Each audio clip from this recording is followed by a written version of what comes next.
about Christ, that Paul actually went through the Pharisaic motions to have the first Christians arrested before his conversion. And I think this is why you find Paul stunned on the road to Damascus, absolutely stunned that he missed it because he was so meticulous in his law reading. Again, the Pharisees aren't trying to get the law right. They're getting the law applicable. And you could have as many examples as necessary. Look at the Mishnah. It's filled with all sorts of sermonic materials. It has a fair amount of legendary materials, and they tell you so. There's anecdotes and sermons and beautiful stories. And I think he was proud of that. And I think saying he's a Pharisee, the son of a Pharisee, would have made sense in the first century because the Pharisees really were those who replaced the Maccabeans and the Hasmoneans once Herod moved in. Herod didn't like the Pharisees, but he couldn't stand the Sadducees. So I think he sees himself as an underdog in a struggle over authority that he doesn't want. And I think he took a lot of pride in being a Pharisee until he encountered Christ. Now, if you look at Mark does the same thing. Mark is a collector of traditions. He was a collector of oral traditions as well. And because of that, you find that Mark is Paul's son, like an adopted spiritual son, because Mark did the same thing for Christ that Paul did for the Pharisees. And I'm fairly certain, as I said in the articles, fairly certain that Paul had a collection of sayings, Jesus sayings, because there's things he says about Christ that are consistent through all of his works. And there are lots of people who have tried creating a list of sayings from this, but the truth is, it was all oral. What is, in your opinion, the value of oral tradition over written material? What's the value? I had a friend, he was quite aged at the time, now he's passed on, who spent his life looking at oral traditions around the world. And like you say, one day they're sitting around a campfire and someone says, "How do you think that happened?" He said that's the way it was with all religions. All religions start off with the common questions people asked and then look at the text to see if they answered. And I think your approach is very near to exactly what is happening in Paul's life, where he sat down and had to say, now what just happened? What can I make of this? And he did it on his own. And that's the only flaw, I think, in Paul, is he did it all on his own. And because he did it on his own, the language wasn't there. The rhetoric wasn't there. The pleasantry wasn't there. He was earnest and defended Christ to the end. But Peter did the same without causing a ruckus everywhere he goes. Everywhere Paul goes, and there's two occasions in the New Testament, no one will go in and save, and Paul's the only one who runs in to throw people off people. That's Paul, the first one to get his feet mucked up in the waters of turbulence. He's just the first one to get in there. Had no problem getting hit, no problem getting put in stocks, no problem getting beat, as long as he felt the cause of Christ was served. That's not so much oral tradition as it is just the attitude of a Pharisee. And I think Pharisees played a far more important role, which is why you don't find the Sadducees ever siding with Christ, but you do find individuals like Joseph of Arimathea and Nicodemus, who likewise were proud Pharisees. And there are only about 5,000 Pharisees at the time, maybe 6, but there's only 4,000 Sadducees, and they were all aristocrats, and they were all priestly families and a lot of leftovers from the Hasmonean dynasty. So they believed in death as inherited through your kids. There was no afterlife. So when you die, your legacy is what you leave behind, your money, your assets, those things. The Pharisees believed in the bodily resurrection of the dead. I mean, if you look at the things that the Pharisees taught, the good and evil and the angels and demons and eternal judgment and atonement, it's very parallel to what Jesus taught as well. And Paul picked up on that rather rapidly. So I don't think Paul had to do much prep. He just adopted Pharisaism for the gospel message. And this makes good sense to me because there's something really practical about Paul in the midst of all those fancy words. And it's not all that fancy as much as it's unique to Paul. Wouldn't have been fancy at the time. Unless he knew you. You look at Colossians and either it's a mess or it's a piece of genius. The language is all off from Paul, but he knew these people well. He lived lived nearby for 3 solid years. They swapped each other's letters. And I think you look at that epistle and you think, how could it be anything other than Paul? It's so cleverly stacked in Paul's favor. And yet that's one of the questionable epistles of Paul. I have friends in the business, and they all deny at least 3 of Paul's epistles, and some of them 6 of Paul's epistles. And not one of them has a good reason. Has a good reason. Vocabulary, I can find the same disparity between 1 Thessalonians and Galatians, and those 2 are accepted. Eschatology of Paul changed. Why? Because his eschatology changed. Jesus didn't return. He got tired of having to answer the question, when is he going to return? So he stopped returning. He said, until then, we will do this. And you don't see his apocalyptic Paul at the end of the age. You see him at the very beginning writing the Thessalonians, and they misunderstood him. Seriously misunderstood him. So I think Paul is a prototype for the American culture. We're proud of our heritage. We're proud of our rights. We're proud of our social activities. But we haven't done much with it. We haven't done much with it. And I think if people could tap into that Pauline fervor, you know full well that when Paul was confronted on the road to Damascus, he was the one with the biggest surprise. He didn't gather Christians because he thought they were nice people. He gathered them because he thought they were heretics. The last thing he expected was to encounter Christ. And you know he must have been pondering this for 3 days when he wasn't healed from his eyes yet, and he still was stumbling around. You know that he fought his own image. How could Paul or Saul get it wrong? How could I get it wrong? I was so sure. The questioning of his own identity through Pharisaism. I just feel like we've missed so much of Paul by overanalyzing that which doesn't need to be examined and not looking at the practical stuff that makes Paul a very unique character.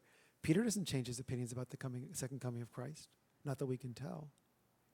Paul does. Paul says, enough of this. We don't know when now. But you will see, as he does in 2 Thessalonians, you will see these signs occur first. That's word for word. You find in the Didache, these signs will occur first. And the document ends with these 3 things you will see. And I think Paul was the first one to be surprised that he was wrong. He was well trained in the best school of the day, had family in Jerusalem. His main family was in a university town of Tarsus. I don't think he ever attended there, but he had probably friends growing up. Paul wasn't in town at the time of Jesus' death, but he certainly was shortly thereafter. And I think Paul felt for the sake of God and for the sake of Pharisaism, he's going to have Christians arrested. It doesn't mean he was wrong. It doesn't mean he was right. It just means that the story needs to be reemphasized on Paul doing what he thought he was doing right, even though he was doing it wrong. And I think we've missed this. I have a far greater sympathy for Paul than I did before, because reading it in Greek, it does come not across arrogant, it comes across certain. And I'm not confident that you can be that certain with things that you stand alone on theologically. Let's open that conversation. What are your impressions of Paul? And how many of you read the article or had a chance to? What'd you think? Well, I must say it's skimming. It's a lot of work. It's almost 60 pages. Yeah, it's pretty thick. It's pretty dense. But I thought, okay, I'm beginning to see an evolution of a man. Because I look at the whole Bible as an evolution of not God changing, but man's concept of God changing. Right. From the God of the Garden of Eden to the God of Abraham to the God of Moses. Moses, Yeah, right. and the God of Isaiah. I mean, it's a changing vision of God, but God hasn't changed. And I was beginning to see the same with Paul. Paul's opinions don't change, and his approach never changed. But his eschatology changed. That branch of his thinking. I don't think he changed any other views. They were highly Pharisaic, but the eschatological and the redemption of the whole world, that's definitely So many people today are eschatological. over what? Yeah, I don't know what, but but the Bible said, no. Over what? What could you be eschatological about in America? But I couldn't get any worse than Trump. But even politically, it's going to go away. Either in 1 year or in five, it's going to go away. We're going to look back on our history books and say, really, we did this? But it's going to go away. It can't be eschatological if you see an end to it. Eschatological views don't have ends to them. They're already in the process, Whether it's catastrophic, I don't deal with politics. I just don't have time for it. I also don't like the fact that commentators are telling me what I should interpret somebody else is saying, and that just loses me. But I think we have a lot, again, not trying to be political, I think we have a lot to be thankful for Trump. Number one, until Trump, you couldn't win the election without California and New York. He showed us there are other people in this country who never had a voice, and you're hearing them now every single day. He opened the bee's nest, and it's not going to be shut down whether or not he's in president. It's going to continue. And so I'm not saying that's necessarily a good thing, but he did show us that America is not united. It's quite divided. And I think that's a good lesson. Unfortunately, the Senate and the House are just as bad now at creating more division. But you've got to look at it and say, how much did he know? How much did the president truly know about the consequences of his terminology? The Christians sure bought into it. I mean, Israel certainly loves him to bits. And it's because he was coached in what to say. But we're at a place in America where you can't be eschatological because you're winning. Only losers are eschatological. End of the world's coming because they're torturing and they're imprisoning and they're martyring. End of the world must be coming. Rome was thoroughly eschatological after Nero. Thoroughly eschatological. For a whole century they were eschatological. Paul doesn't seem to be so until the last epistle to Timothy, where I've run the race, I've fought the fight, I've done it all, and now it's time to face the beast. This notion of, I've done it all. Oh yeah, they haven't killed me yet. And he's even then going to have a nice death compared to Peter. Because he's a citizen, he's going to be decapitated. A pleasant way to die compared to hanging on a cross, suffering, and ultimately choking. And so I wonder, looking back on the rereading of this so many times, maybe I didn't miss it. Maybe I just don't want to see it. That the eschatological elements I still maintain. There's something about Paul's eschatological view that makes me step back and say, we're still there.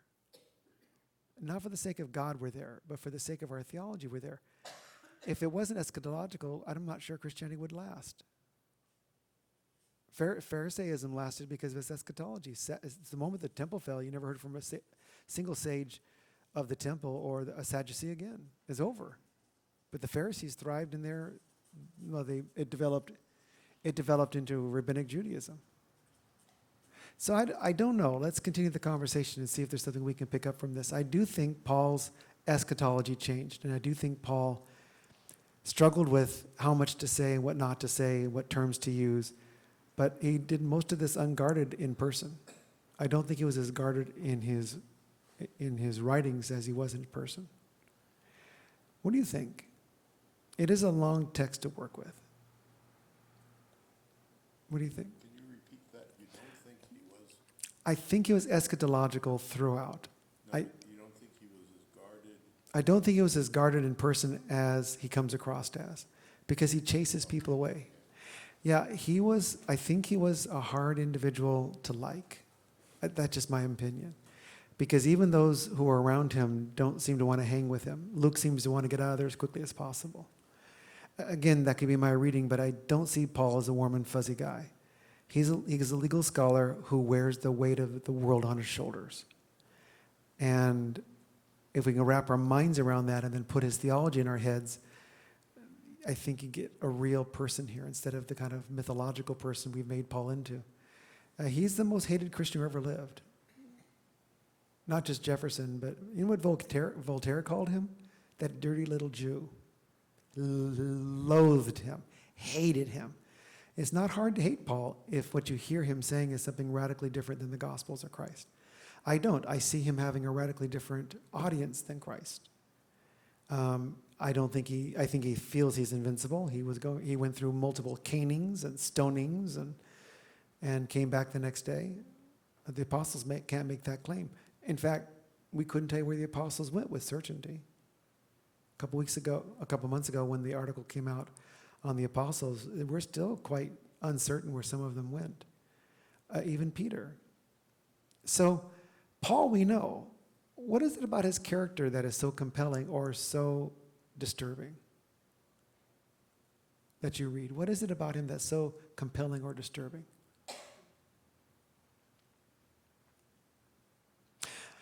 Do you think he got a bad rap in history? Or do you think he got over-promoted because, I'm trying to, let me try a different way. Would you ever heard of Paul if it weren't for Luke? I think no. I think no.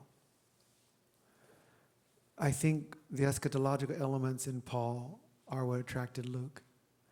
My own opinion, it's not substantiated, but he was writing a third volume when he died. It makes no sense to have Paul left in prison without a ruling.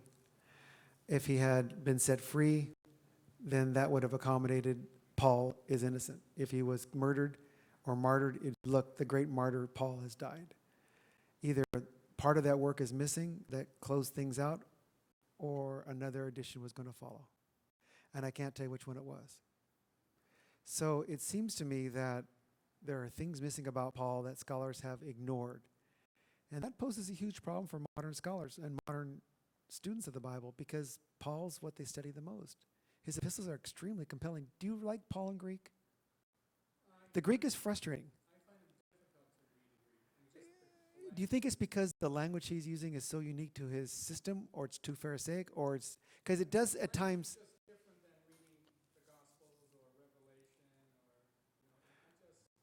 It does sound a little. Yeah. It's not because it's new words. It's because he adds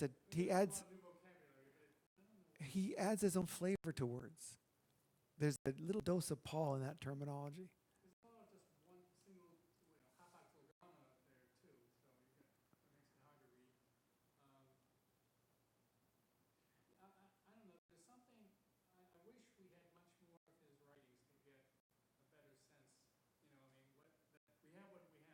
Right.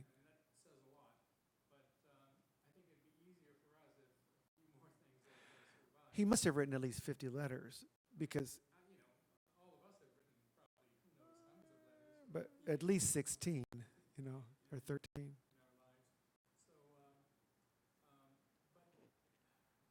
But that's what makes me giggle about those who deny all the letters of Paul as being genuine. It's the new language and the new twist of its meaning. No, it doesn't me either, because I think they're authentic.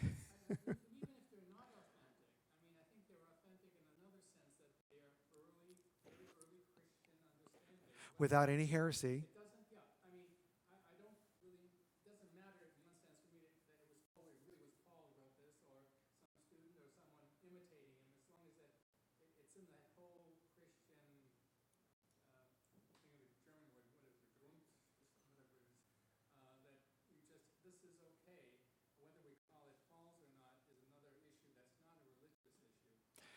It doesn't give it any more authority. 2 Peter has a fair amount of authority, and it deserves zero. I do care, and the reason I care is because, besides I enjoy a fight, is because I'm smug. I want to make sure that when I teach Paul, it's only Paul. And when I read 2 Timothy, that's a heartbroken Paul.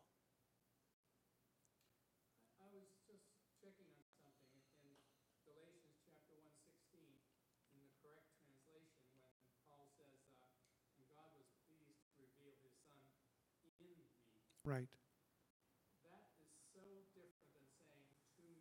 Right. That's very unique, Paul.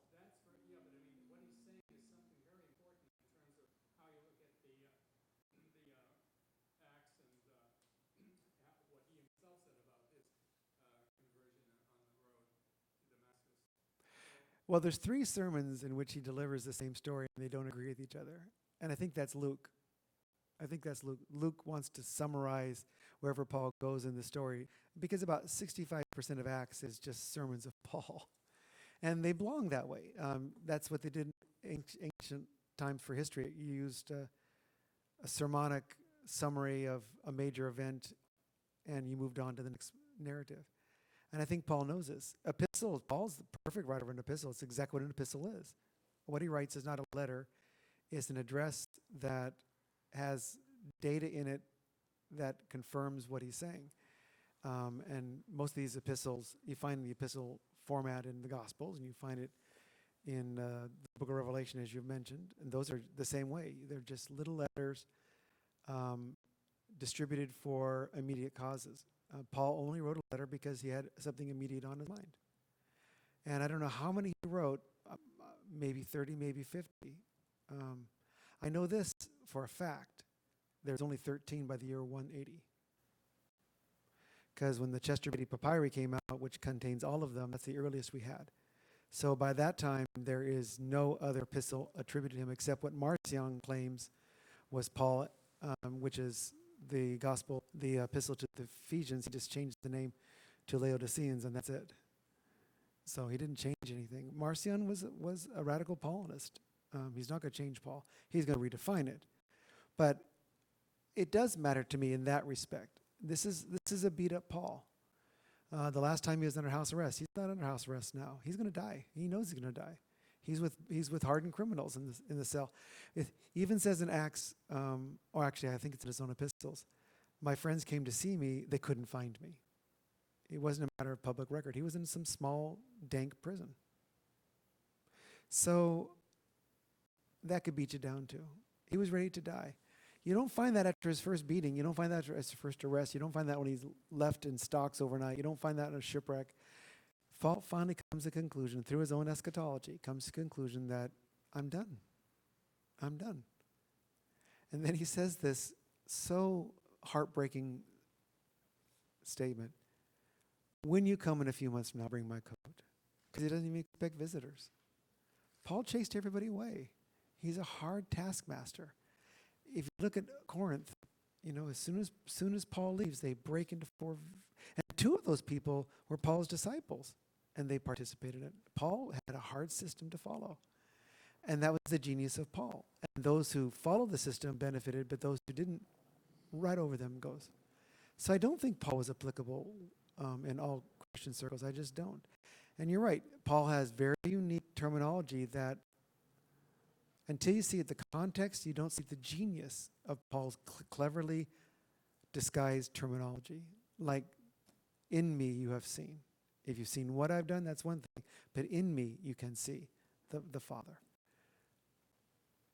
What else did you have as impressions of Paul? You can certainly see his eschatology has changed at the end. He doesn't talk about him in prison, but that's okay. Jesus is coming back. That's all gone. He no longer thought Christ was going to come back during his lifetime. And that's going to change a lot. Well, look at Paul's other theology, the one that was so scandalous, and that is the Gentiles have free admission simply because Christ died for them. No circumcision required, no Sabbath laws, no ordinances to follow. And that was a radical change for Paul.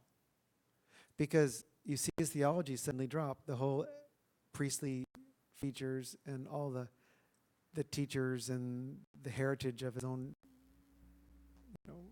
brotherhood of Pharisees. It's all gone now. Paul's alone. He's not frightened. He just wants it over. He knows how he's going to die. He's a citizen. There's only one way Paul can die. He's going to be decapitated. So it's over. Did Paul run the race? Yeah. Did he do a good job? Well, we're talking about him now. I think Paul did a good job. I don't think he couldn't have known the church is going to continue for 2,000 years. But if Paul were here today, I assure you he would have changed his eschatology yet again. Because Christ is coming back every decade. Someone comes along every decade and says Christ is coming back. And the signs are there. Well, some say he's been back and didn't like it and left.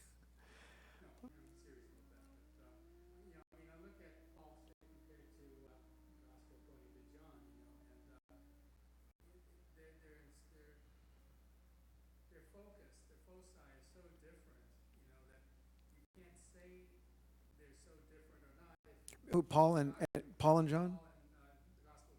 Oh yeah.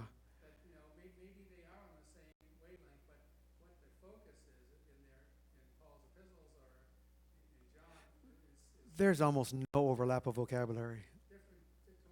Yeah. Do you think it's because of the stoicism of the writer, whereas Paul was trained without any classical background whatsoever?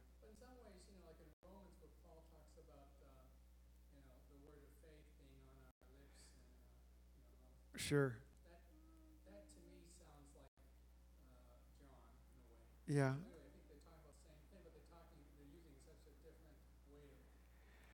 You could not combine the two into a good theology. You just couldn't. Yeah, well, I'm not sure you could. Um, Stoicism is an amazing philosophical school, just utterly amazing. And Paul wasn't from that school. John was. John was thoroughly from that school. I just don't know how to wrap my mind around the differences in Paul compared to other people. Even Barnabas, the most likable guy in the New Testament, Paul dissed, pushed him aside. Here's a man who's more earnest. And why? Because he didn't think Barnabas went far enough in teaching the gospel to Gentiles. That's a big deal.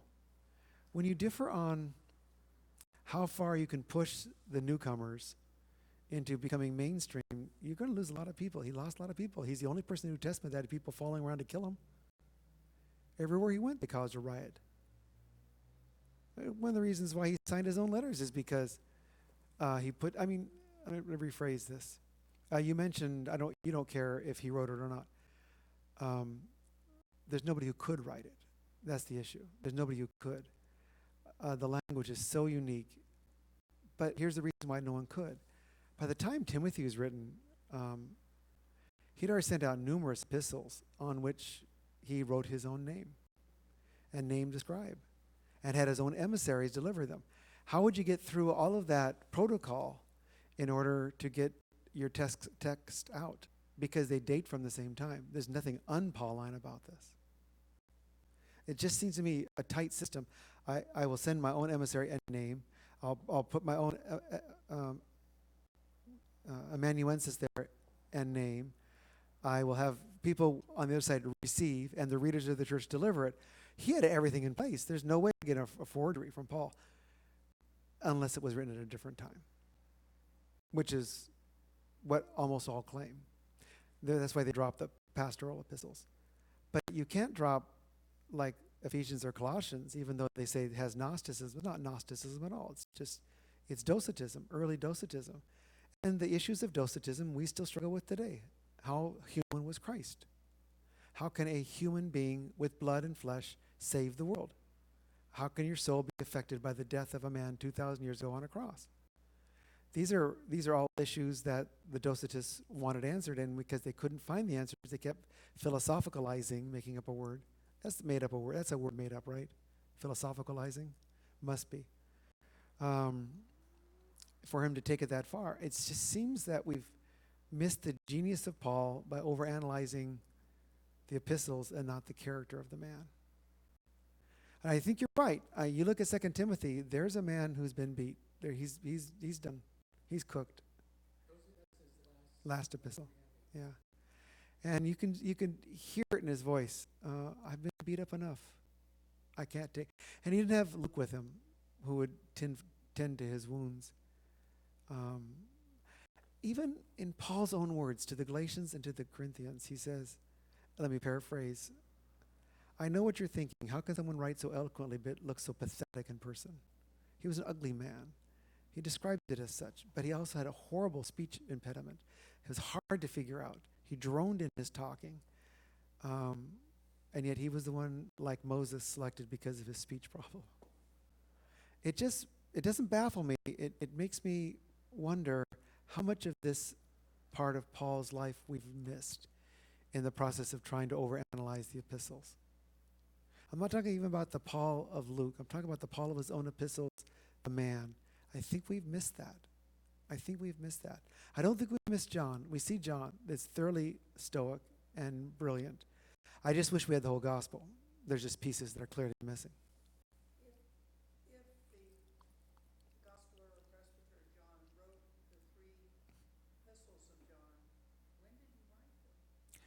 105 to 110. Has to be after Docetism. The whole reason for the gospel was to correct the error of the Docetists, who claimed that Jesus did not have flesh. And this is the same thing with Paul. The complaint that he was dealing with Gnosticism simply isn't true. Gnosticism doesn't even emerge until, well, the first time we see it is in Valentinus. That's 120, and that's considerably after Paul. I thought that you had said that, okay, you consider Mark written 30 years after the crucifixion and John written 30 years after that, so it was more than 30 years. Well, it depends. If Mark publishes his gospel in the 60s, and the next generation would be in the 90s, that would be Clement. And there's no Gnosticism in Clement yet. But that's because Clement writes in 98 or 96. So there's a whole new generation of Docetists before Gnosticism. Okay, so the Gospel of John was not written. It wasn't written until the close of the first century. There's no way. Docetism just wasn't that advanced. There's no doubt at all reading John where anybody else other than a Docetist was his intent. 98, and you're saying the three epistles then are 105 to 110. Yeah, somewhere around 110. They have to be, because that's when Docetism emerged, pre-Docetism emerges. And if it were a full blown out Docetism, it would have been a very different tone. Compare that to another work at the same time, the Apocalypse of John, a different writer, of course. Their dealing is not with Docetism or Gnosticism, but with the cults that assimilated Christianity and kept their same theology. That's what their issue was. They already felt that there was too much concession to paganism. And this was a very conservative Jewish writer who said, we need to take back our church because Hellenism has won the battle. He had just as much a problem with Hellenism as he had with the Greek text, or even trying to analyze eschatologically that point of view.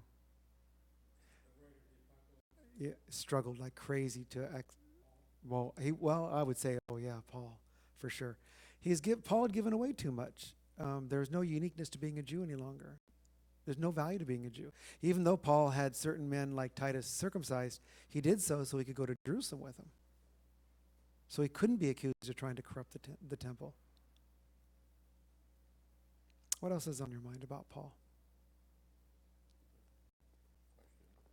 In the Greek, he's always talking about Nomos. law. And you started The oral law. talking about the oral law. And the question I have is, I've always thought the nomos refers to the Torah, but does it include the oral law? It does. It's a commentary. Ultimately, it becomes a commentary on the Torah, the 613 ordinances. But I mean, in the Pauline reference, It, does that include the oral law? His reference to nomos, he claimed unabashedly he was a Pharisee. The answer is yes. That's what a Pharisee is. And I think that's genius. Not giving up your Pharisaism and the oral law. Who's going to fight you as a Christian? He had everything answered. Had been answered for 4 centuries. It was brilliant. If Paul had lived longer, I think he would have stood up and applauded the Mishnah, because the Mishnah is nothing more than, the analysis of the Torah through the eyes of several very prominent rabbinic figures.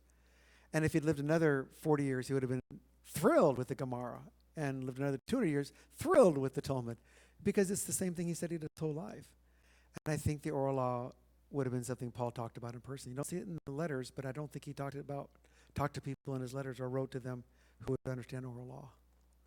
But I'm convinced of it. I don't think he ever left, because he says, I'm a Pharisee. I'm a Pharisee. Why else would you call yourself a Pharisee? That's what Pharisees do. but he's dealing with Greeks who are immersed in Greek culture. Right. Where there's no nomos like that. Their story. He has to teach them what Yeah. the Jewish law is. So he Hellenizes. Yeah. You know this because the most awkward portion of all of Paul's, whether it's his storyline or his work, is when he goes to Athens and says, I saw a God whose name was not. And I thought, dude, you're out of your element here.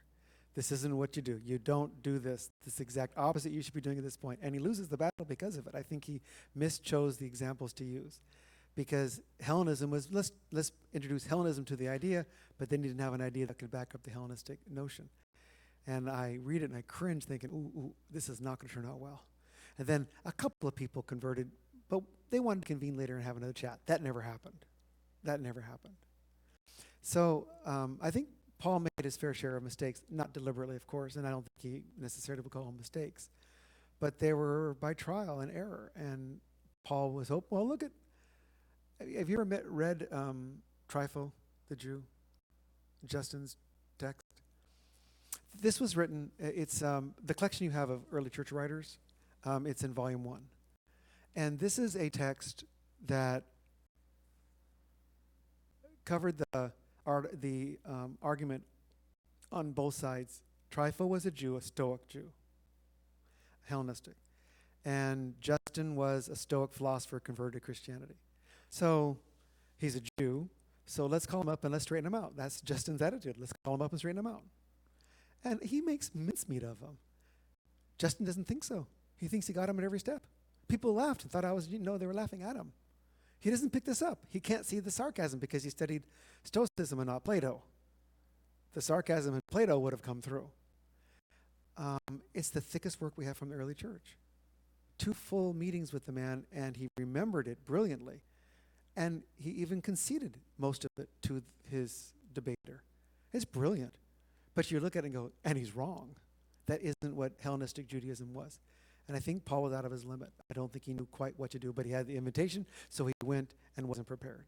Because Paul never had fewer than 1 or 2 people. That's just never the case.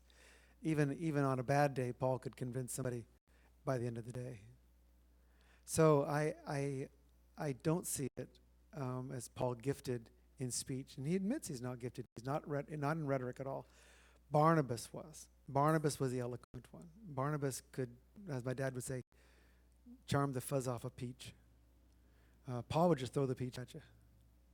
And that the struggle between the two, I think, is humorous. That they thought they could get along is funny to me. They were at the opposite sides of the schoolyard, but they were still friends. I think Barnabas had to concede a lot. And that's the only way you could ever be friends with Paul, is if he conceded. Paul took no hostages. And I love him to bits. You all know he's my hero. But there are some real personal flaws in Paul that make it untenable for me to say that was the right choice every time, which I like, because that's not something Luke wrote on his behalf. Luke exposed that other side of Paul, and I'm really proud of him for doing so. I don't think Luke ever let Paul read his story, because I think Paul would say, you skipped this part 100 times too many. Paul liked what he did. He was fond of being hung in the stocks. But he writes the Ephesians that says, I'm illiterate. I'm not gifted in court. But yet he had 2 acquittals. And the second one was before the court, all of his friends abandoned him. He left alone in prison. And it looks like he was still acquitted, because he goes to Spain and comes back, and that's the one that Clement tells us. So 3 different imprisonments. So twice gets out for being a Roman citizen and talking his way out. Not eloquently, but he had plenty of months to work on it. And I imagine he worked on it every day. He didn't speak well. He didn't have that charm. Jesus had charm. There was I won't call it boyish charm, but there was this charm about Jesus. You wanted to like him. What don't you like about giving all you have to the poor and follow me? There's something that the rich guy is going to do that. Oh, ha ha ha! That's funny. I find Jesus charming. I find Paul struggling. Yeah. How do you feel? Do you see Jesus as charming? That Jesus, feel the moment you walk in. Look, no matter whose house he goes to, he's the only one talking. Right? Sinners are repenting. They're washing his feet with their hair. I find him charming. It doesn't mean he's not.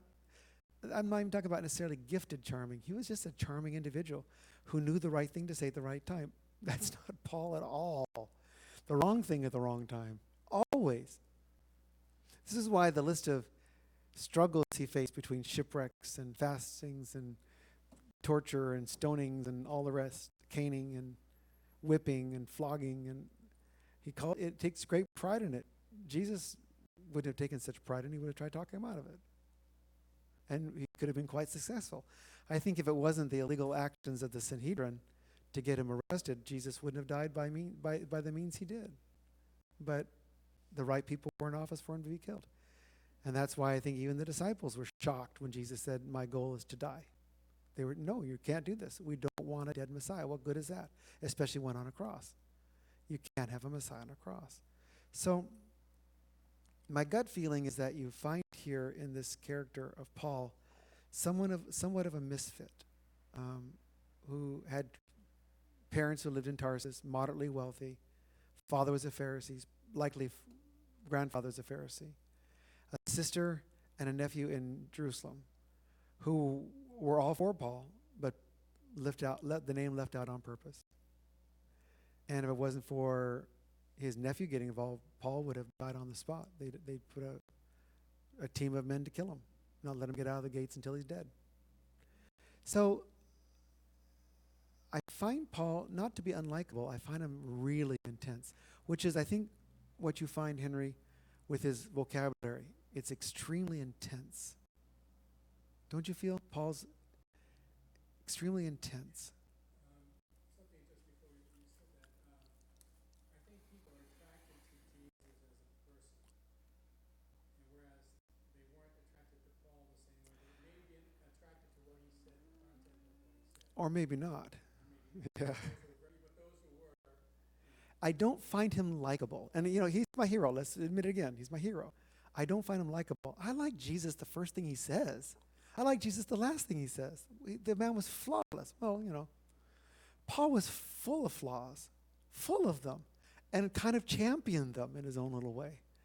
It was a brief ministry for the impact he made on the Western world. Can't think of anyone apart from Christ who made a bigger impact on the Western world, period. I think we just don't have, if we had many more writings, At least 10 more. Peter and some of the other apostles or disciples, I think we could put Paul in a different place than we do today. We don't have any choice, though, because that's what Right. survived. Even Peter's epistle isn't written by Peter. I mean, The first one was probably no, Silas. put it in good Greek. Yeah, but Silas is in prison. I mean, he's in prison and Silas is there with him. And Silas was also the amanuensis for Paul. That's why the epistle sounds so much like Paul, because he used the same amanuensis. And my likelihood is that they were writing because they all thought Paul was dead. No one knew where Paul was. He was in Spain. No one knew it. He traveled alone this time. He didn't have an entourage. And so they reach Rome and find out that Paul's not there. They look for him. No one's seen him in 5 years. They thought he just quietly died. Someone killed him, martyred him. And so they're writing this letter saying, we're in Rome, we haven't found him, and the people who are writing see Paul as a hero figure. And Peter almost plays a secondary role. The second epistle certainly isn't Peter. It's a sermon, a brilliant sermon, but it's not Peter. The earnestness isn't there. I like Peter and some of what's said there. That baptism is not the washing off of the dirt off the body, but it's a pledge of a good conscience to God. Right. No, I like the epistle a lot. It's just not Paul. It's not thought through like Paul. And Paul, if nothing else, Paul will have 4 conclusions to everything. I see Paul writing like an onion and all these layers. And you pull off more layers just to realize there's more layers. And I don't think we've scratched the surface on Paul. I think we're only on the 3rd layer of an onion. And I think it's because we focus on the 13 epistles and don't take it further in his culture to see why this brilliant lawyer. In fact, I would go as far as to say this, that the only reason that Paul went up to Tarsus, when Paul went up to, Tarsus. No. In the Damascus. When Paul went to Damascus, I think it's because the Sanhedrin was trying to figure out a way to get rid of the Christians And Paul pushed and pushed and pushed too hard and chased him away. And Paul felt very guilty that he let his buddies down, that Christians fled. The last thing you want to do is have them flee, because then you have to go get them. And my suspicion is that Paul was the one who did the study to determine whether or not they're heretics. That's a point that I've not seen a good answer. I mean, how could they go to Damascus and arrest them and then? They had papers. It says they had papers from the Sanhedrin, and the Sanhedrin was all law. But Damascus is not. It's in the Decapolis. A lot of Jews live up there. So that was something they could. Oh yeah, yeah. Obviously they did, but I mean, I just. No, he had papers, and my suspicion is he had his own papers, because as a legal scholar, he would have looked at those reasons you can be martyred, because he came up to kill him and to arrest him. And he was a moral man. He wouldn't just murder. He saw something that they were doing to be abhorrent to the point of death. And that part of the story we haven't told. Not only did he kill Stephen, he probably gleefully laughed about it. I don't mean in a mean way, but he said, I'm doing my job for God. I think that's why he wasn't struck dead. Jesus said, you only get this one choice. I'm Jesus who you persecute. I just find Paul to be, as an advocate for Paul, a far more sympathetic person now, having reread all that material yet. I remember delivering it on KGO, and I did it over like 4 weeks because there's so much data, and talked about it. And that was probably our best show, because everybody wants to hear the good and bad about Paul. There is bad about Paul we should talk about from a pulpit. Being too earnest. Try to fit in too much. Paul was out of his league in Athens, totally out of his league. But he wasn't out of his league in Corinth. Paul got along there. So what makes this persona? William Barclay, I'm not a real fan of his work, but the work he wrote called The Mind of Paul is pretty good. Psychologically breaking him down to see, does this Paul character stand the test of time, or does he change as his years advance? And his conclusion is, this is a man always in flux. Ask him today, his opinion may be different tomorrow. He introduced the Gentiles, introduced almost a seceded, certainly a recessed apocalypse. The word parousia dies out in his literature. He stopped looking for the end of the world. He stopped looking for it. Maybe saying too much about Paul, since we know that there were Christians among the Roman Empire who were there before he ever came. And he admits that in his epistle. None of the apostles have been there. Who got them to be there? Well, these are some people that Paul knows. They immigrated or what? Well, yeah, they're in an underground church. He names 26 of them. Yeah, but what I'm saying is that he didn't have anything to do with No. And he admits that. was it another disciple, or just people coming from Palestine and immigrating to That's my guess. Rome and then That's my guess. And you look at the bodies laying in the catacombs, and there were a lot of Christians there from early times to then, enough to cause Nero to see a good scapegoat for his 64 fire. The numbers were high. So when Paul writes a few years earlier, he's naming everybody he knows in that church. Everybody else is underground.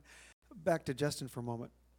And when Justin stands before the magistrate and he yells at him, "Where are all the Christians in Rome?"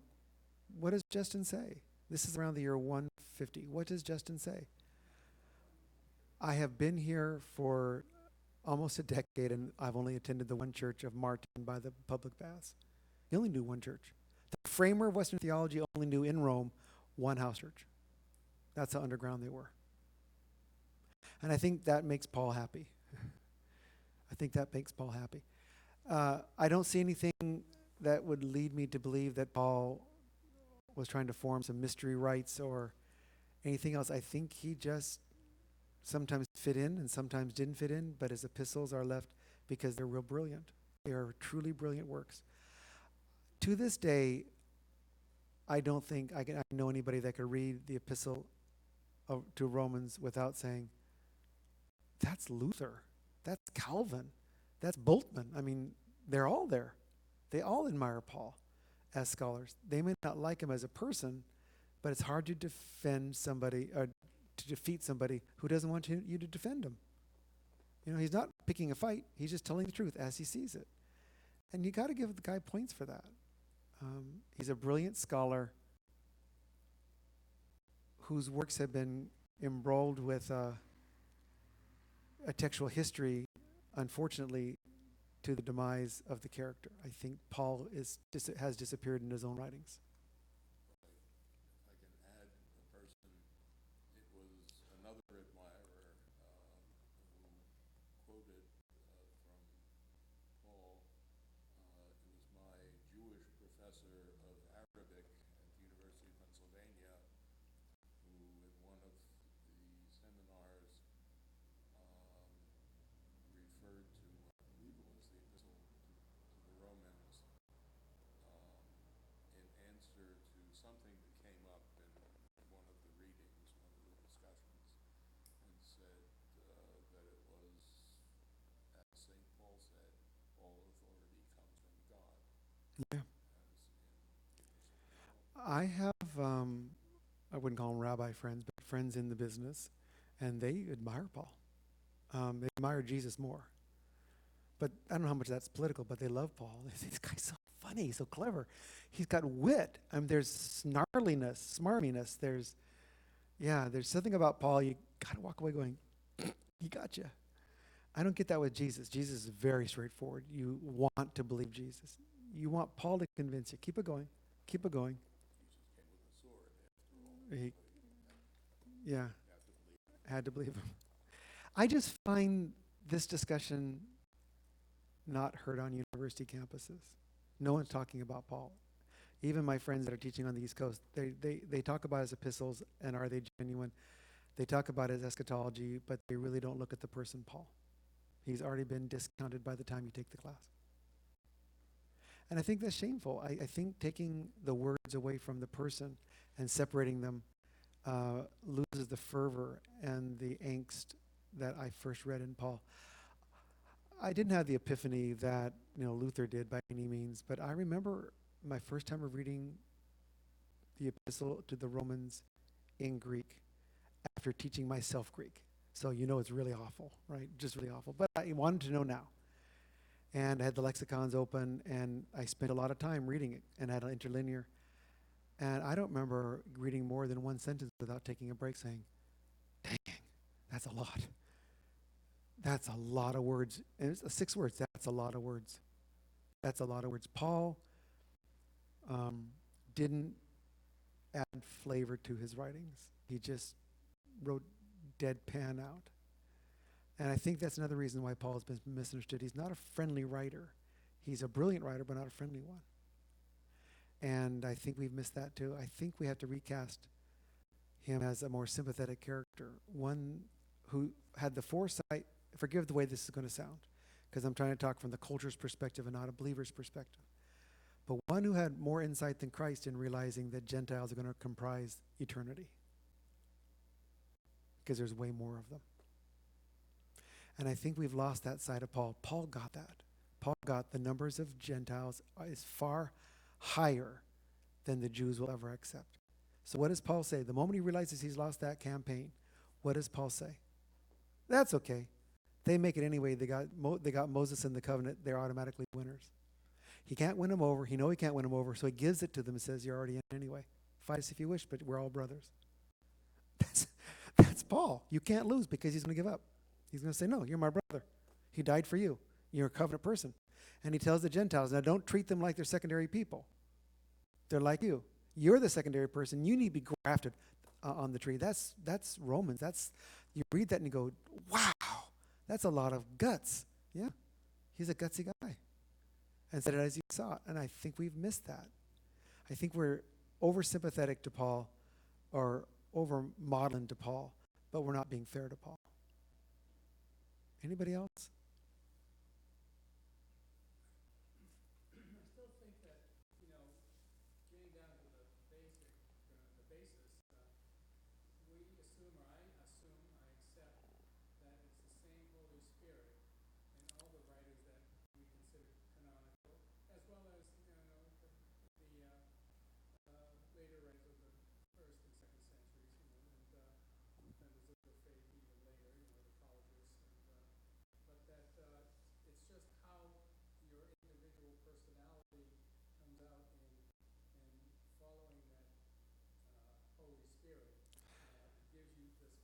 distinct kind of difference between writers, as well as what you're writing for and who, to whom you're writing. You know, if there's an issue there that you have to. Let's spend a minute on this, because even the phrase Holy Spirit is misleading. What do people think when they say Holy Spirit? A ghost, a ghostly character. But what does holy really mean? Separated. Separated from mundane use, right? Or from profane use. That's not the Holy Spirit we talk about in the Trinity. We use it more as a demiurge, like you find in Gnosticism. The Holy Spirit that's in Jesus is the same Holy Spirit that's in Paul. But he's not going to teach Paul to write Hellenistic Greek. He's going to use what he has. That's the genius of the Holy Spirit. He will take you where you are, use you for who you are, and bring the encouragement to continue the pursuit as you improve. I think that's what Paul found, that the Holy Spirit will continually help you hone your message in a way that surpasses your intentions. But that is the same Holy Spirit. You're absolutely right. We've missed that. Yeah, but and I think that's the weakest doctrine we have, is we don't know what to call it, so let's call it Trinitarian and say